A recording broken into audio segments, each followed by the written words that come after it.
नमस्कार दोस्तों, स्वागत है आपका काली रात में, जहां हम आपको सुनाते हैं दिल दहला देने वाली डरावनी कहानियां। ये कहानियां आपके रोंगटे खड़े कर देंगी और रातों की नींद उड़ा देंगी। हर कहानी के पीछे छुपा है एक रहस्य जो आपको सोचने पर मजबूर करेगा। तो बंद कर लीजिए अपने कमरे की लाइट्स और तैयार हो जाइए एक अनजानी भयानक दुनिया में कदम रखने के लिए। चलिए शुरू करते हैं आज की कहानी। मैं विक्रम, 28 साल का एक संघर्षरत लेखक, जब शहर की भाग दौड़ और उलझनों से थक गया तो मैंने सुंदरपुर गांव जाने का फैसला किया। यह गांव अपने शांत वातावरण और प्राकृतिक खूबसूरती के लिए मशहूर है। चारों ओर हरियाली से घिरे इस गांव में पहुंचते ही मुझे एक अजीब सी शांति मिली। सुबह की ठंडक और पक्षियों की चहचहाहट मन को सुकून देती थी। गांव के लोग बेहद सादे और दोस्ताना थे। जब मैं वहां की चौपाल पर बैठा तो लोगों ने मेरा स्वागत ऐसे किया जैसे मैं उनका पुराना दोस्त हूं। मिट्टी की महक और सादगी भरा जीवन मुझे बहुत पसंद आया। पहली बार लगा कि मैं कहीं चैन से सांस ले सकता हूं, लेकिन गांव में रहते हुए मुझे एहसास हुआ कि इस शांति के नीचे कुछ रहस्यमयी छुपा है। एक दिन चौपाल पर गांव वालों से बात करते वक्त मेरी नजर जंगल की ओर गई। वहां दूर एक जीर्ण शीर्ण हवेली दिखी। जिज्ञासावश मैंने पूछा, यह कौन सी हवेली है? सबके चेहरे अचानक सख्त हो गए। एक बुजुर्ग, जिसने अपना नाम हरिप्रसाद बताया, बोला, बेटा, वहां मत जाना, उस हवेली में अच्छे लोग नहीं जाते। मेरे मन में उत्सुकता जागी। मैंने कारण पूछा तो उन्होंने बताया कि रात को हवेली से अजीब आवाजें आती हैं, कभी संगीत तो कभी किसी औरत के रोने की। गांव वाले वहां जाने से तो दूर उसकी तरफ देखना भी पसंद नहीं करते।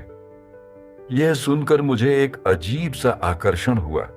मैं उस हवेली के बारे में और जानने को बेताब हो गया। हरिप्रसाद ने हिचकते हुए बताया कि यह हवेली कभी एक अमीर जमींदार की थी, लेकिन अब यह बदनाम है। कहते हैं कई साल पहले यहाँ एक यक्षिणी को कैद किया गया था। वह एक तांत्रिक का शिकार बनी थी, जिसने उसे अपने फायदे के लिए बांध दिया था। उनकी कहानी सुनकर मेरा दिल जोर से धड़कने लगा। यक्षिणी?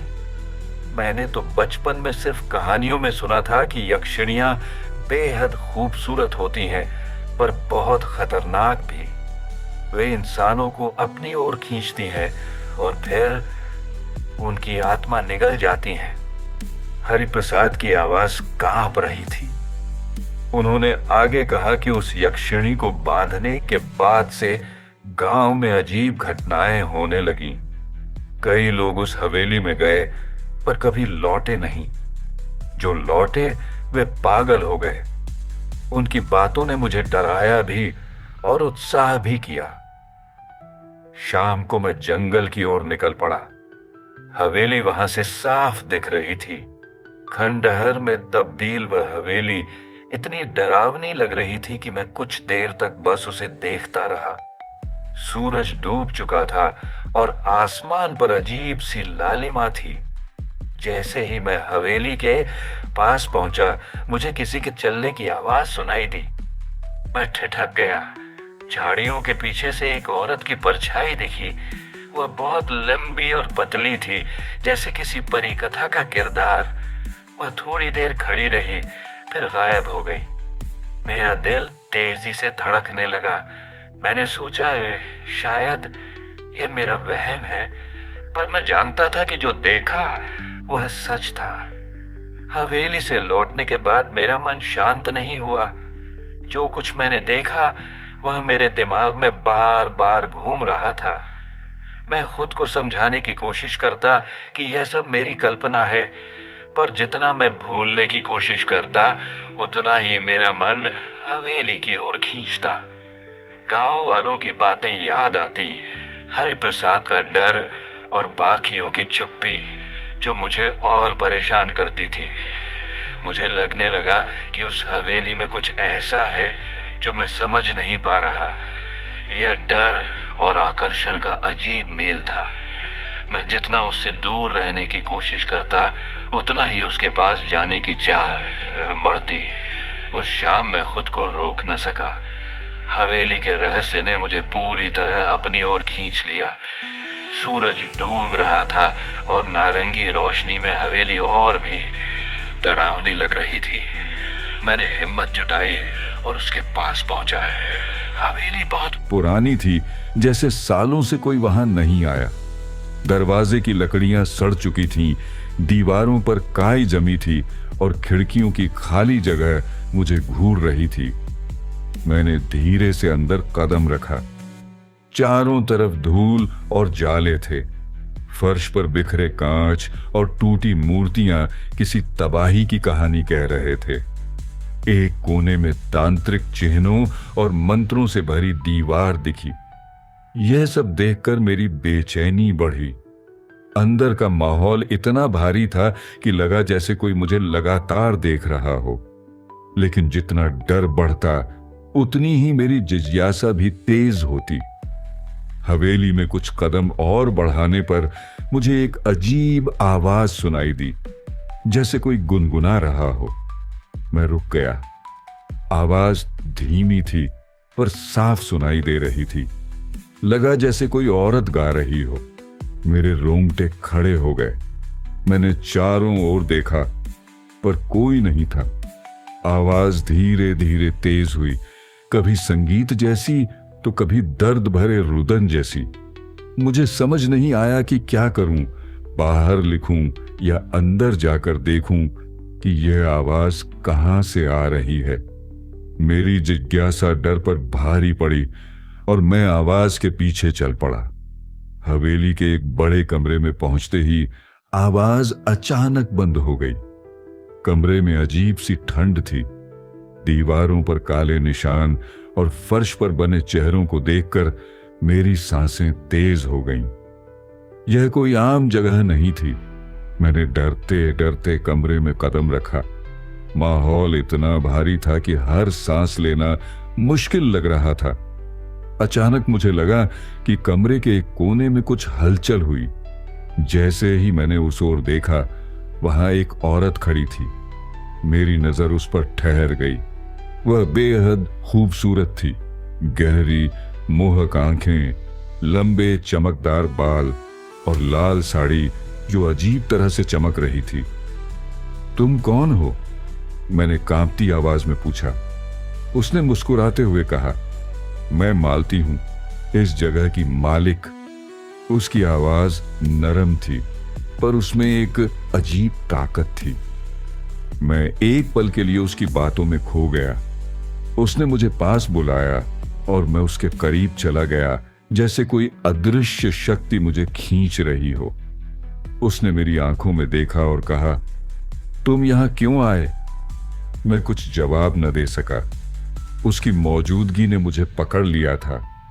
अगले दिन सुबह मैं जल्दी उठकर चौपाल पर गया। मैं मालती के बारे में सोचकर परेशान था। यह समझ नहीं पा रहा था कि जो अनुभव कर रहा हूं वह सच है या भ्रम। मैंने हरिप्रसाद से बात करने की कोशिश की। हरिप्रसाद जी, मैं कल हवेली गया था, मैंने धीरे से कहा। यह सुनकर उनके चेहरे पर डर छा गया। तुमने ऐसा क्यों किया? हमने तो मना किया था, उन्होंने डांटते हुए कहा। मैंने उन्हें मालती के बारे में बताया। उनकी आंखें चौड़ी हो गईं। तुमने उसे देखा? वह सच में यक्षिणी है। उसके मोह से बचना नामुमकिन है। वह तुम्हें अपनी ओर खींचती।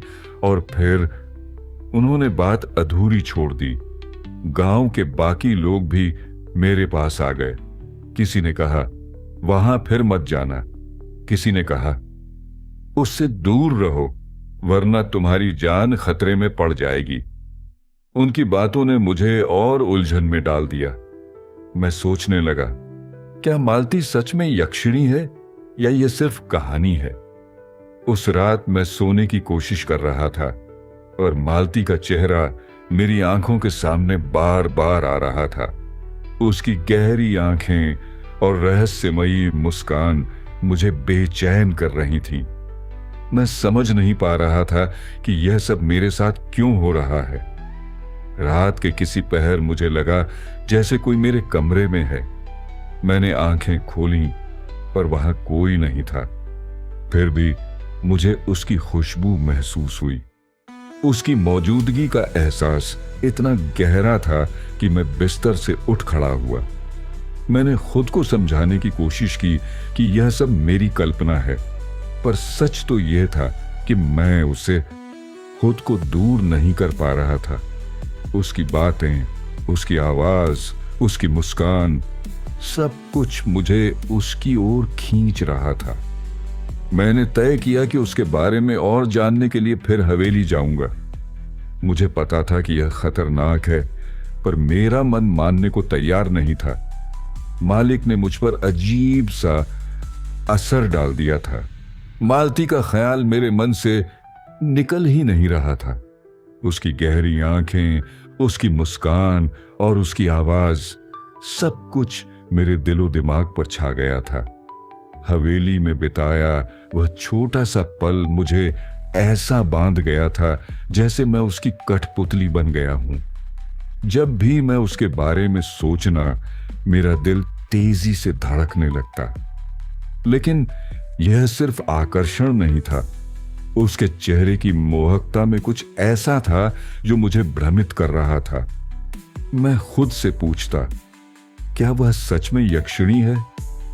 क्या उसकी खूबसूरती में छुपा जादू मुझे बांध रहा है?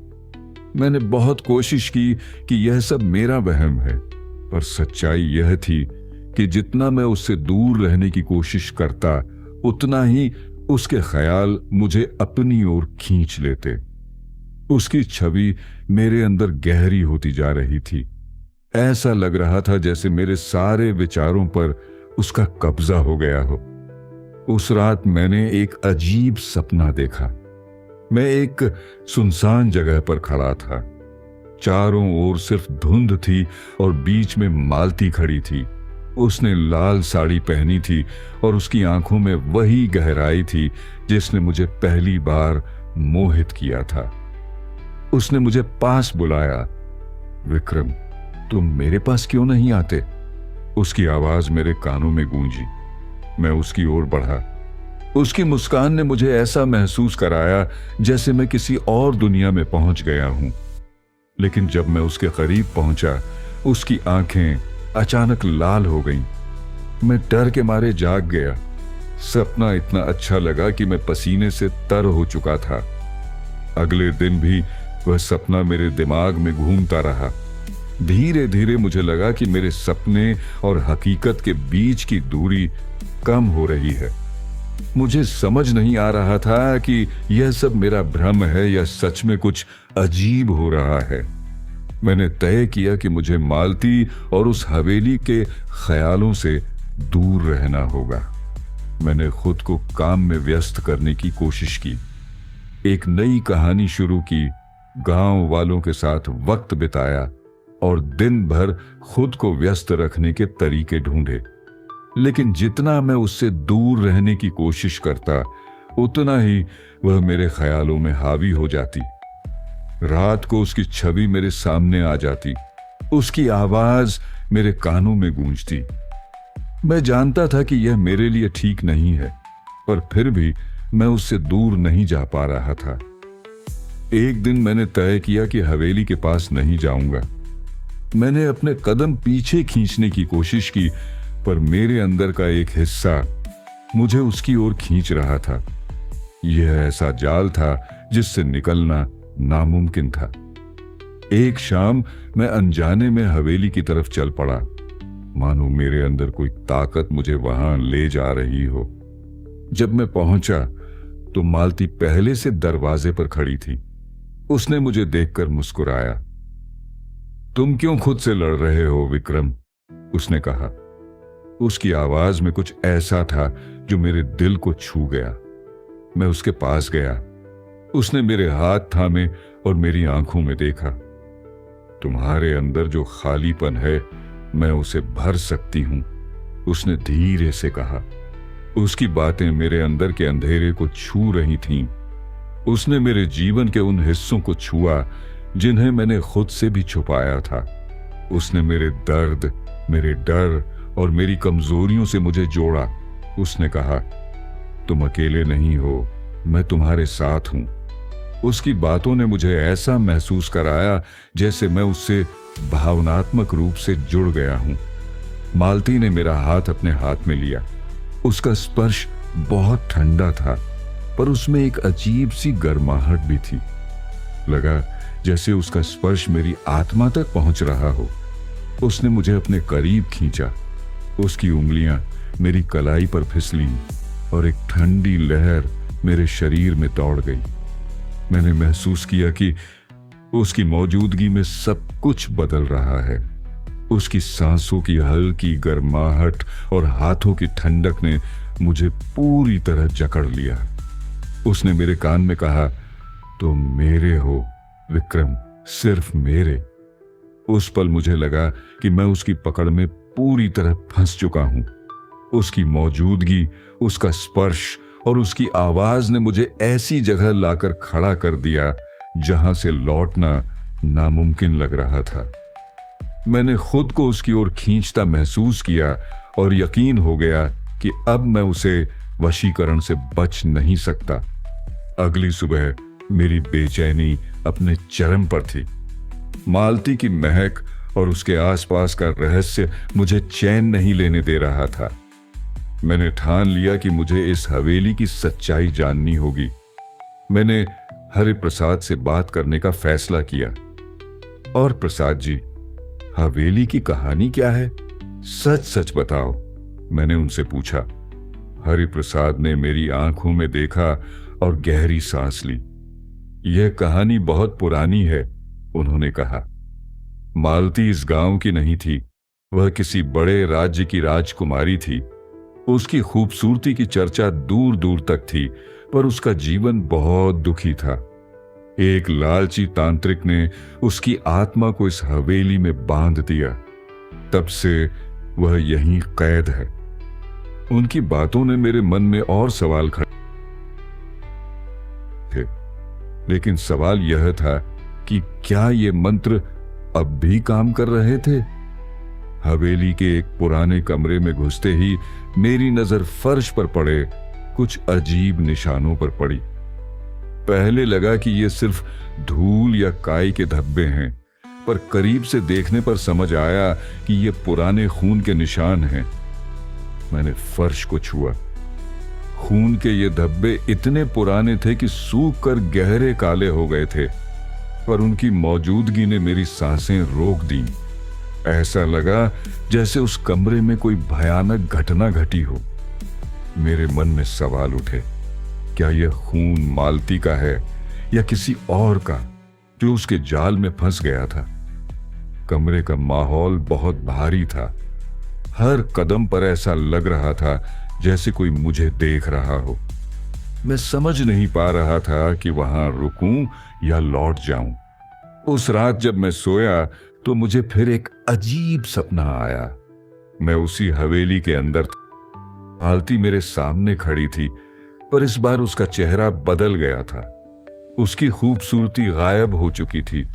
उसकी आंखें लाल थीं, नाखून लंबे और धारदार, और बाल हवा में उड़ रहे थे। तुम मुझसे बच नहीं सकते विक्रम, उसने कहा। उसकी आवाज इस बार डरावनी और गहरी थी। मैंने उससे दूर भागने की कोशिश की, पर मेरे पैर जम गए। वह मेरे करीब आई और मेरा हाथ पकड़ लिया। उसका स्पर्श इतना ठंडा था जैसे बर्फ छू रही हो। उसने मेरी ओर झुककर कहा, तुम्हारा मुझसे जुड़ना अब तय है। सपने से जागते ही मेरी सांसें तेज हो गईं। मेरा शरीर पसीने से भीग चुका था। यह सपना नहीं, बल्कि चेतावनी जैसा था। मालती का असली रूप मेरे सामने आ चुका था, पर मैं अभी तक उसके जाल से खुद को छुपा नहीं पाया था। उस रात सपने से जागने के बाद मैंने फैसला किया कि मुझे इस गांव से तुरंत निकल जाना चाहिए। मालती का डरावना चेहरा और उसकी बातों ने मेरी आत्मा को हिला दिया था। मुझे लगने लगा कि अगर मैं यहां और रुका तो मेरी जान भी जा सकती है। अगले दिन सुबह मैंने बैग पैक किया और गांव छोड़ने की तैयारी शुरू की। मैंने हरिप्रसाद से कहा, मैं वापस शहर जा रहा हूं, यहां का माहौल मुझे ठीक नहीं लग रहा। हरिप्रसाद ने गंभीरता से मेरी ओर देखा और बोले, यह इतना आसान नहीं है विक्रम, वह इतनी जल्दी जाने नहीं देगी। मैंने उनकी बातों को नजरअंदाज किया और बाइक लेकर गांव से निकलने की कोशिश की, लेकिन जैसे ही मैं गांव की सीमा पर पहुंचा, मेरी बाइक अचानक बंद हो गई। मैंने बार बार स्टार्ट करने की कोशिश की, पर वह नहीं चली। ठीक उसी वक्त मुझे हवेली की ओर से एक धीमी हंसी सुनाई दी। यह मालती की आवाज थी। मेरे रोंगटे खड़े हो गए। मैंने सोचा कि पैदल ही निकल जाऊं, पर जैसे ही मैंने पहला कदम बढ़ाया, एक तेज आंधी उठी और मुझे लौटने पर मजबूर कर दिया। मैं गांव से बाहर निकलने की हर कोशिश कर चुका था, पर हर बार कुछ अजीब होता, जैसे कोई अदृश्य ताकत मुझे रोक रही हो। उस रात जब मैं सोने गया तो मुझे अपने कमरे में एक परछाई दिखी। वह परछाई धीरे धीरे मालती का रूप लेने लगी। उसने गुस्से भरी आवाज में कहा, तुमने मुझसे दूर जाने की कोशिश क्यों की बिक्री? क्या तुम नहीं जानते कि तुम अब मेरे हो?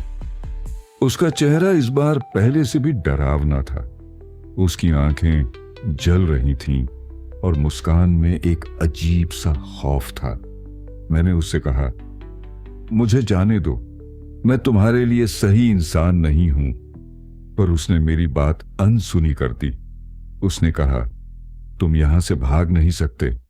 अगर तुमने फिर ऐसा करने की कोशिश की तो तुम्हारे लिए अच्छा नहीं होगा। उसकी बातों से मेरा डर और बढ़ गया। मैं समझ नहीं पा रहा था कि इस हालात से कैसे निकलूं। मालती का वशीकरण अब मेरे जीवन के हर पहलू में दिखने लगा था। सपने और हकीकत के बीच की रेखा धुंधली पड़ने लगी थी। जो कुछ मैं सपनों में देखता, वही दिन में भी महसूस होने लगा। एक रात मैंने सपना देखा कि मालती मेरे बगल में बैठी है। उसने अपना हाथ मेरे चेहरे पर फेरा और कहा, तुम्हारे बिना मैं अधूरी हूं विक्रम, तुम्हें मेरी दुनिया में आना होगा। उसके स्पर्श से मेरा शरीर ठंडा हो गया। उसकी आंखों की गहराई में लगा जैसे मैं उसमें डूब रहा हूं। सपने से जागने के बाद मैंने अपने कमरे में उसकी खुशबू महसूस की। ऐसा लगा जैसे वह यहीं थी। मेरी सांसें तेज हो गईं। मुझे समझ नहीं आ रहा था कि मैं सपने में हूं या हकीकत में। अब हर पल ऐसा लगने लगा था जैसे वह मुझे हर जगह देख रही हो। उसकी मौजूदगी मेरे दिमाग पर पूरी तरह हावी हो चुकी थी। डर के मारे मैंने गांव वालों से मदद मांगने का सोचा। मैंने कुछ लोगों से बात की और उन्हें अपने सपनों और मालती के बारे में बताया, लेकिन उनकी प्रतिक्रिया ने मुझे और निराश कर दिया। एक बूढ़े आदमी ने कहा, हमने पहले भी ऐसे लोग देखे हैं जो मालती के जाल में फंसे। कोई उसे रोक नहीं सकता, वह बहुत ताकतवर है। एक और शख्स ने कहा, हम तुम्हारी मदद नहीं कर सकते विक्रम। जो लोग उसके खिलाफ गए उनका अंजाम बहुत बुरा हुआ। गांव वालों के डर ने मुझे और अकेला कर दिया। मुझे समझ नहीं आ रहा था कि अब क्या करूं। कोई भी मेरी मदद को तैयार नहीं था। ऐसा लग रहा था जैसे मैं एक ऐसी लड़ाई में फंस गया हूं जिसमें मैं अकेला हूं। उस रात मैं अपने कमरे में बैठा मालती के बारे में सोच रहा था। अचानक मेरी खिड़की खुली। तेज हवा के साथ मालती कमरे में आ गई उसने मुझे गुस्से से देखा और कहा, तुमने गांव वालों से मेरी सच्चाई जानने की कोशिश की? तुम मुझसे दूर जाने का सपना भी मत देखो। तुम्हें यहां रहना ही होगा।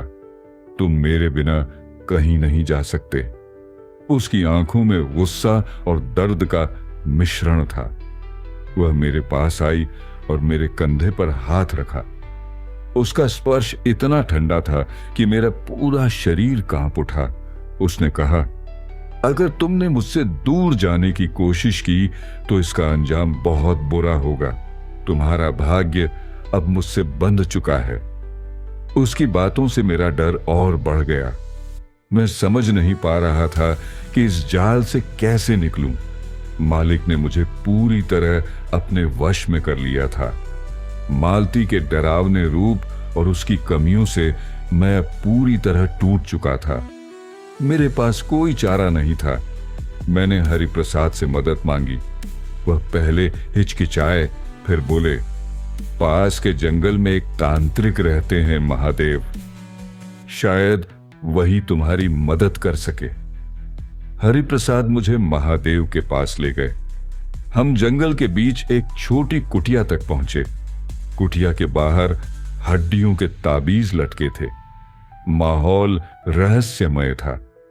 महादेव ने मेरी परेशानी सुनी, गहरी सांस ली और बोले, तुमने एक प्राचीन आत्मा को छेड़ दिया है। वह यक्षिणी तुम्हें नहीं छोड़ेगी। वह तुम्हारे जरिए अपनी मुक्ति चाहती है, लेकिन अगर तुम हिम्मत दिखाओ तो मैं उसकी शक्ति को रोक सकता हूं। उनकी आंखों में अजीब चमक थी। ऐसा लगा जैसे वह मालती के बारे में सब जानते हों। मुझे उन पर भरोसा था और उनके रहस्यमय व्यक्तित्व से डर भी लग रहा था। महादेव ने मालती के बारे में विस्तार से बताया। उन्होंने कहा, मालती कोई साधारण आत्मा नहीं। वह सदियों पहले तांत्रिक विद्या में फंसकर यक्षिणी बन गई थी। अब उसकी आत्मा हवेली में कैद है, पर वह पूरा मुक्ति के लिए किसी इंसान का बलिदान चाहती है, और वह इंसान तुम हो, विक्रम। मैंने डरते हुए पूछा, लेकिन उसने मुझे क्यों चुना? मैंने उसका क्या बिगाड़ा? महादेव ने समझाया, यह कर्म और पिछले जन्मों से जुड़ा है। शायद तुम्हारा और उसका रिश्ता अतीत से बंधा हो। वह तुम्हें अपनी ओर खींच रही है ताकि तुम्हारे जरिए अपनी शक्ति को मुक्त कर सके।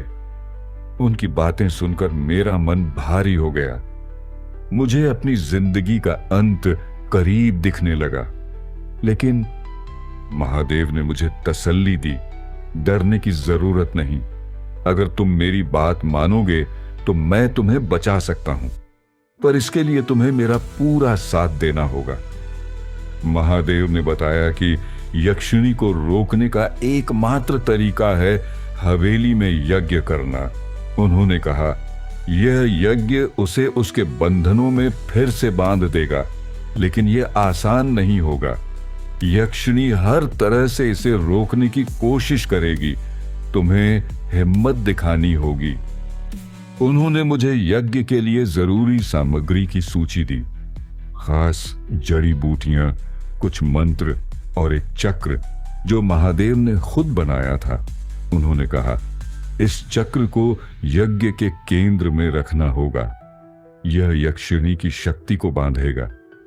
मैंने पूछा, और अगर यज्ञ नाकाम रहा? महादेव गंभीर होकर बोले, तो तुम उसकी गिरफ्त में हमेशा के लिए फंस जाओगे। अब फैसला तुम्हारे हाथ में है। उनकी बातों ने मुझे सतर्क कर दिया। मैं जानता था कि यह मेरी आखिरी उम्मीद है।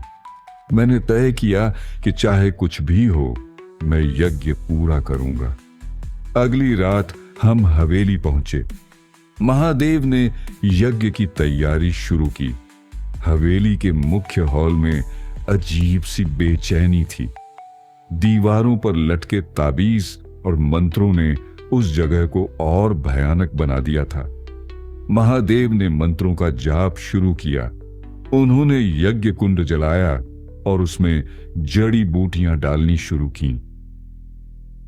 हर बार जब वह मंत्र बोलते, ऐसा लगता जैसे हवेली की दीवारें गूंज रही हों। मैंने यज्ञ कुंड के पास बैठकर मंत्र दोहराने की कोशिश की, पर मेरा ध्यान बार बार भटक रहा था। मालती की छवि मेरी आंखों के सामने बार बार आ रही थी। उसकी हंसी, उसकी आंखें और उसका खौफनाक चेहरा मेरी एकाग्रता को तोड़ रहे थे। महादेव ने मुझे डांटा, ध्यान लगाओ विक्रम, अगर तुम कमजोर पड़े तो यज्ञ अधूरा रह जाएगा। मैंने खुद को संभाला और पूरी ताकत से मंत्रों का जाप करने लगा। यज्ञ के बीच में हवेली का माहौल अचानक बदलने लगा। ठंडी हवाएं चलने लगीं और यज्ञ कुंड की आग टिमटिमाने लगी। तभी एक भयानक आवाज गूंजी। यह मालती की आवाज थी। विक्रम, तुमने मुझे धोखा दिया, तुम्हें इसकी कीमत चुकानी होगी। मालती अपने असली रूप में प्रकट हुई और यज्ञ को रोकने की कोशिश करने लगी। उसकी आंखों से खून जैसा तरल बह रहा था। उसकी हंसी पूरे कमरे में गूंज रही थी। महादेव ने तुरंत एक ताबीज मेरे गले में डाला और कहा, डरो मत, यह तुम्हारी रक्षा करेगा, बस मंत्र जपते रहो। मालिक ने मुझ पर झपटने की कोशिश की, पर ताबीज की शक्ति ने उसे रोक दिया। उसने गुस्से में हवेली की दीवारों को हिलाना शुरू कर दिया। ऐसा लगा जैसे पूरी हवेली गिरने वाली हो। मैंने अपनी पूरी ताकत से मंत्र पढ़े। महादेव ने चक्र को यज्ञ कुंड में डाला और जोर से कहा, अब कोई शक्ति इसे रोक नहीं सकती। मिलती ने एक भयंकर चीख मारी और हवेली में गायब हो गई। लेकिन मुझे पता था कि यह लड़ाई अब भी खत्म नहीं हुई थी। यज्ञ अपने चरम पर था। हवेली के अंदर की ऊर्जा और भयानक होती जा रही थी। मालती की चीखें, उसकी छाया और उसकी मौजूदगी यज्ञ को रोकने की पूरी कोशिश कर रही थी। महादेव ने जोर देकर कहा, यज्ञ तब तक पूरा नहीं होगा जब तक कोई अपनी पूरी आत्मा से इसे करने के लिए समर्पित न हो। मुझे एहसास हुआ कि मालिक को रोकने का एकमात्र तरीका मेरा बलिदान है। मेरे अंदर डर था, पर मैं जानता था कि अगर मैंने यह कदम नहीं उठाया तो वह आत्मा न सिर्फ मेरी बल्कि कई और लोगों की जिंदगी बर्बाद कर सकती है। मैंने महादेव से कहा, अगर मेरा बलिदान उसकी मुक्ति का कारण बन सकता है तो मैं तैयार हूं। महादेव ने मेरी ओर गंभीरता से देखा।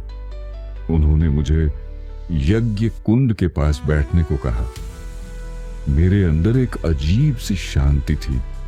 मैंने आंखें बंद की और मालिक से आखिरी बार कहा, अगर तुम्हारी मुक्ति मेरे कारण हो सकती है तो मैं खुशी से यह बलिदान दूंगा। जैसे ही मैंने मंत्रों का जाप शुरू किया, यज्ञ कुंड की आग और भड़क उठी। मैंने अपनी सारी शक्ति उस अग्नि को समर्पित कर दी। जैसे ही मेरा बलिदान शुरू हुआ, मालती की चीखें तेज हो गईं। उसने मुझे रोकने की हर कोशिश की। उसकी आवाज चारों ओर गूंज रही थी, विक्रम, ऐसा मत करो, मुझे मत छोड़ो, मैं तुम्हारे बिना अधूरी हूं। पर मैंने अपनी आंखें बंद रखीं और मंत्र जपते रहा। महादेव ने ताबीज और चक्र के जरिए अपनी ऊर्जा यज्ञ में डाली। उन्होंने कहा, यह आत्मा अब कमजोर पड़ रही है विक्रम, डटे रहो। मालती की शक्ति धीरे धीरे कम हो रही थी। उसकी छवि धुंधली होने लगी। उसकी चीखें दर्द में बदल गईं। ऐसा लग रहा था जैसे वह आखिरकार हार मान रही हो।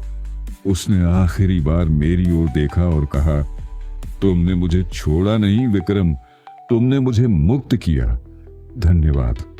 उसके ये शब्द सुनते ही उसकी छवि पूरी तरह गायब हो गई।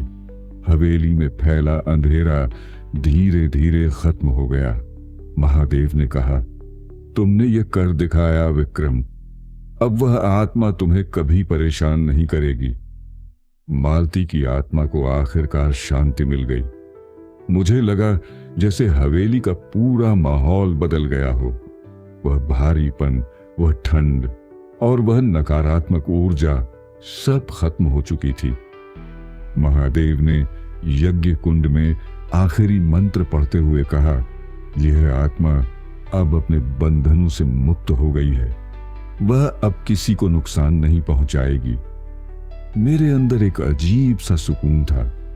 मुझे एहसास हुआ कि मालती ने जो भी किया वह अपनी मुक्ति के लिए किया।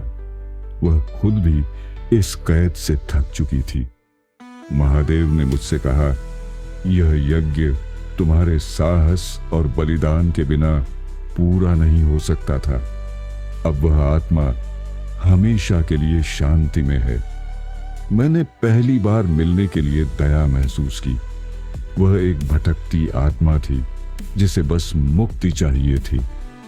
यज्ञ पूरा होते ही हवेली में अजीब सी हलचल शुरू हो गई।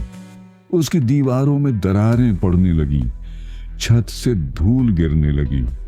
ऐसा लग रहा था जैसे हवेली खुद भी अपने अंत की ओर बढ़ रही हो। महादेव ने कहा, यह हवेली अब किसी काम की नहीं। यह उस आत्मा के साथ बंधी थी। उसके जाने के बाद यह भी खत्म हो रही है। हमने जल्दी से हवेली से बाहर निकलने का फैसला किया। जैसे ही हम बाहर निकले, हवेली में आग लग गई। उसकी ऊंची लपटें अंधेरे आसमान को चीर रही थीं। मैंने दूर से देखा कि हवेली धीरे धीरे खंडहर में बदल रही थी। उसका अंत एक नई शुरुआत की तरह लगा। महादेव ने मुझसे कहा, यह आग हर उस बुराई को खत्म कर रही है जो इस हवेली में थी। इस पूरे अनुभव ने मेरी जिंदगी बदल दी। मालती और उस हवेली से जुड़ी हर चीज ने मुझे सिखाया कि भय, प्रेम और बलिदान कितने गहरे हो सकते हैं। गांव के लोग अब मुझे अलग नजरों से देखते थे।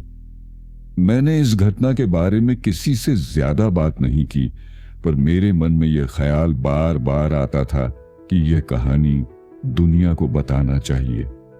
मैंने तय किया कि इसे अपनी किताब में लिखूंगा। यह सिर्फ एक कहानी नहीं, मेरे जीवन का सबसे बड़ा अनुभव था।